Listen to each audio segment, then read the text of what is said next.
नमस्कार मंडळी, आज आपण बनवणार आहोत मस्त असे मेथीचे थेपले. त्यासाठी लागणारं साहित्य: मेथीला अशी मस्त बारीक चिरून घ्यायची. चिरून झाल्यावर एका डिशमध्ये काढून घ्यायचे आपण.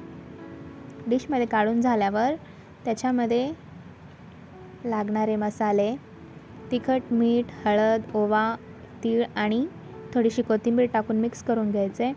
मिक्स करून झाल्यावर हिरवी मिरची, आलं लसूणची पेस्ट टाकायची त्याच्यात आणि थोडीशी दही टाकून छान असं मिश्रण तयार करून घ्यायचं आपण.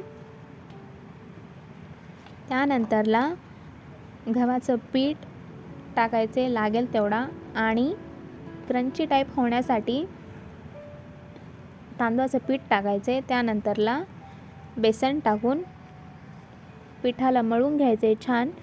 जास्त असं घटसर नाही मळायचे पिठाला. पीठ मळून झाल्यावर थोडे तेल टाकायचे वरून. मग 10 मिनटं रेस्टला ठेवायचे. 10 मिनटं झाल्यावर मस्त गोल पेढे करून थेपले लाटून घ्यायचे. लाटून झाल्यावर गरम तव्यावर तेल टाकून दोन्ही साईडने लालसर होईपर्यंत भाजून घ्यायचे छान. भाजून झाल्यावर एका प्लेटमध्ये सर्व करून घ्यायचे आपण. दहीसोबत किंवा लोणच्यासोबत सुद्धा ट्राय करू शकता तुम्ही, मस्त लागतं. आणि रेसिपी आवडली असेल तर लाईक, शेअर, कॉमेंट करा आणि सबस्क्राईब करायला विसरू नका. थँक्यू.